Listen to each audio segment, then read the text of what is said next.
Hell's Kitchen is back for season 18 with something old and new, but also something tried and true from other reality competition shows, pitting rookies versus veterans.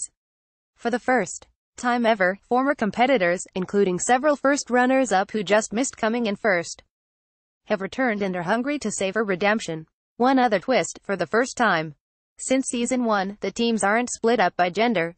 What's up for grabs is these 16 competitors face either the praise or wrath of Chef Gordon Ramsay. It's a career-changing goodie, a position at the world's first Gordon Ramsay Hell's Kitchen restaurant at Caesars Palace in Las Vegas, with a bonus of $250,000. Yummy, indeed. Let the sizing up begin. It doesn't take long for the all-stars on the blue team to check out the red team of newbies. Kevin Cottle, 44, the runner-up on season 6 from Plymouth, Massachusetts, describes the advantage that the experienced contestants have. We've been here. We know what we're doing. They don't. As for what the rookies think will lead to the veterans' downfall, the fact that they all have egos. Cut to season 4's fourth-place finisher, Jen Gavin, 34, of Chicago, rudely mouthing off to Ramsay. The first rookie to arrive at the Hell's Kitchen restaurant is Kanaya Houston, 25, a lead line cook who hails from Los Angeles. Growing up in South Central is rough, but my family believes in me and I want to make them proud. The sous chefs introduce themselves, Christina for red and Jackie for blue, and announce that they will be serving the classic Hell's Kitchen appetizer, butternut risotto, for lunch. They also get to sip champagne. But some rookies might have lost their appetites after spying their blue team rivals sitting across from them. That's because they are in disguise, hiding behind obvious wigs, phony noses, and fake facial hair. Mia Castro, 28, a private chef from Miami Beach, Florida, is taken aback. What the hell is going on here? Everyone across from me looks so ugly. All of them. Behind that floppy handlebar mustache is Trevor McGrath, 38, the season 8 chef from Chicago who came in 4th place. When Chris Mendonca, an executive chef who hails from Boston, tells him he likes his full lip fur, McGrath responds that he is a dapper Dan man. Hey, and oh brother, where art thou? Shout out. Meanwhile, rookie Gizzy Barton, 31, from Atlanta goes right for the snark as she tastes her meal of lobster and risotto. Who's going to be the bitch and say, this needs salt? I am guessing that would be you. But bewigged vet Ariel Contreras-Fox, 36, who placed 3rd on season 6, calls her out. I don't know if Gizzy has what it takes to back up that mouth of hers. She is coming out of the gate strong. In my opinion, not such a smart move on day 1. Ramsay himself sashays into the proceedings and tells them about the fabulous opportunity that awaits the season 18 winner. He then asks Chris Motto, 35, an executive chef at a premium upscale Real Eatery in Baton Rouge, to introduce himself. For some reason, he calls himself Motto, presumably because there is another Chris in the group. Gordo then questions the source of Gizzy's name incorrectly, guesses it is short for Lizzie, or rather Elizabeth. She is a sous chef at a modern European dining establishment in Atlanta. Ramsay, stirring the pot a bit, asks Scott Leonis, 33, a sous chef who also works in Atlanta, whether he and teammate Gizzy know each other on a personal level. And they do, since they work for the same company. Who is the better chef? Gizzy, without hesitation, declares, I am. Turns out Scott Lee, formerly from the Bronx, took over her former position. She goes in for the kill. From what I've heard, people miss me. Ouch. Speaking of ouch, Ramsay decides to tease Chris for his lack of stature, demanding that he should stand up, and then sarcastically observing, oh, you are standing up. Chris, 25, reveals he is 5'7" 1/2 and blames his stubby Portuguese short legs. Height aside, the rookies do come bearing some impressive cred. Kanai works with chef Eric Greenspan, while Jose De Jesus of the Bronx is chef de cuisine at El Peshat Italy in New York City. Then there is Scott Popovic, 39, who owns a restaurant in Cleveland. Chef Ramsay is taken aback. A restaurant you own? What the bleep are you doing here? Scott then rattles off an impressive array of chefs who he has worked with, such as Eric Rippert and Thomas Keller. Mia chimes in that she, too, has worked with Keller at Bouchon and Wolfgang Puck.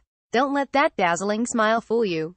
She says a lot of people underestimate her and she seems determined to show she is a fighter. The sky's the limit. It's the seasoned players' turn to reveal themselves and make their introductions. Ariel Coe is an executive chef who oversees 36 restaurants. She then strips off her fake nose, glasses and obvious red wig, as if she was really fooling anyone. Ramsay then says he invited Ariel back personally, adding, "I felt like she deserved one more chance." Then outspoken Jen steps up and says that for the past 7 years, she has worked as a private concert tour catering chef. She then name-drops such clients as Paul McCartney, Lady Gaga, Usher, Jay-Z and Beyoncé. She takes off her wig and tells Ramsay, "I've let go of my wanker ways and I am definitely a nice girl now. Or rather, he will be the judge of that." Heather Williams, 34, of Easton, Pennsylvania, can't wait to get her wig off. She was runner-up in season 16. "That door is mine this time," she vows. Suddenly, Gizzy, apparently doing a foodie version of Mean Girls, interjects, "I'm not intimidated by the All-Stars at all. Most of their food is probably outdated anyways. They're here as has-beens. She should be careful, since she might have to eat those words." Also taking their bows are Kevin, Trevor, and Therese T. Gregoire, 43, of Atlanta, who was a runner-up in season 14. But someone who truly left too soon is Brett Hauser, 33, a personal chef from Delray Beach, Florida, who came in 11th in season 14 after being pulled out when he suffered a back injury. As for his wig, it looks like he's trying out to be Javier Bardem's stand-in in No Country for Old Men. Last but not least, Ro DeLeo, 37, of Houston, who came in 5th on season 13. One last chance for the rookies to trash talk via Mia. If they were previous Hell's Kitchen winners, I would be nervous. But they are previous Hell's Kitchen losers. Are you ready to do battle? Chef Ramsay tells the teams to line up behind their domes in the kitchen area. He asks Scott Lee, "What is your signature dish?" He replies, "They call me the curry chef because my background is Jamaican." His signature dish, pan-seared snapper with a coconut curry sauce. Jen's signature dish, a classic Thai curry with lemongrass, king crab legs, little sea mussels and sticky rice in a banana leaf. Chef G then announces, "On count of 3, lift those domes." Surprise. The rookies have food but not the veterans. That is because the returnees to the game will be making one of the newcomers' dishes. Trevor raises his hand to go head-to-head with Scully's curry. Gizzy says hers is seared scallops with cucumber gazpacho. Ramsay asks, "If you could take down one all-star, who would it be?" Gizzy, "I'm going to go with Heather." Heather says, "Oh, damn." Gizzy's got a set of balls. Kanae's turn, Louisiana-style fish stew with plantains. The veterans seem reluctant to raise their hands but Kevin finally volunteers. Scott's choice, a pan-roasted black bass over root vegetables.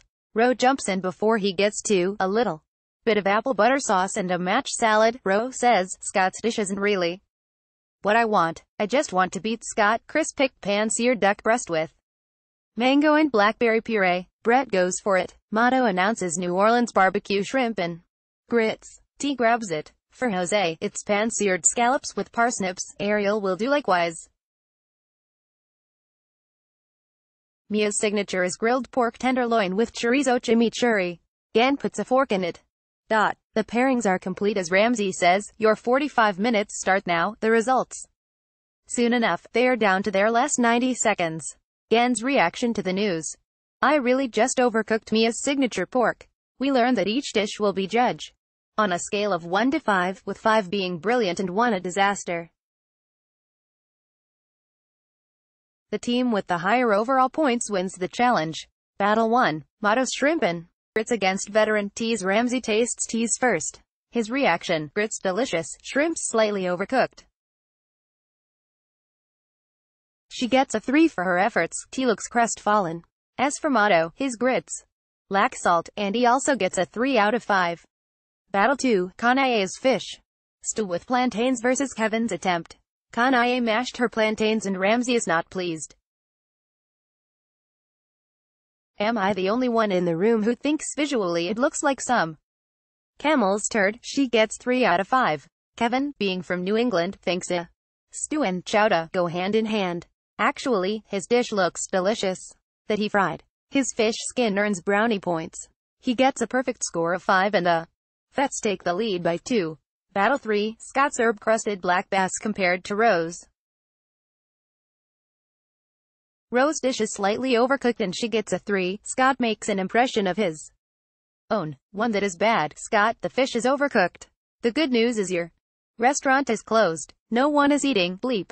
He gets a 2 and the blue team extend their lead by 3. Battle 4, Chris presents his signature duck breast and gets it nailed from Gordo with a score of 4.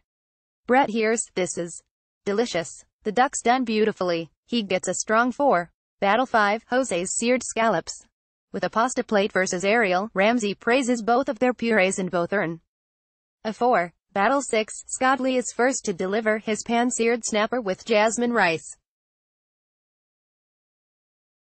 Ramsey asks him if he has ever won any awards. He answers, I'm one of the hottest chefs in Atlanta. His fish, however, could be prettier. It's light scorched there. He gets a 3. Trevor's fish is declared delicious, but his lemon twist is too 1970s. He also gets a 3. The score is blue 22, red 19. Battle 7. Mia's grilled pork loin versus Jen's overcooked version. Jen says, I wanted to make something that Chef Ramsey wouldn't spit out. He eats it but gives her dish a 2. Mia's signature, however, gets a very strong 5, which ties the teams at 24 each. Battle 8. It comes down to Gizzy's seared scallops with cucumber gazpacho. But gossip first. Ramsey leans over and asks about her showman's flirtation with Andrew during her season. She says, him and I don't speak anymore. Gizzy's dish is sampled first and it is declared delicious. She then mocks Heather's toast points, but they both get a 5 for their efforts, and the tie is now 29 versus 29. Chef Ramsey decides to pit the 2 best dishes from both teams against one another. Say it is Mia versus Kevin, and he gives a slight edge to Mia, thanks to the inspiration she got from her Puerto Rican granny. As a result, the rookies get to spend the night dining at charcoal with Michelin star chef Josiah Citron. The veterans have to do the prep for the next day, including shelling thousands of sunflower seeds and clean large batches of mushrooms. Brett starts rubbing Jen the wrong way in the kitchen, but when they go back to the dorm, he opens up about being in mourning over his recently deceased parents. Preview for next week. With an apparent funeral theme going on, Brett is pushed to the edge and is on the verge of a meltdown.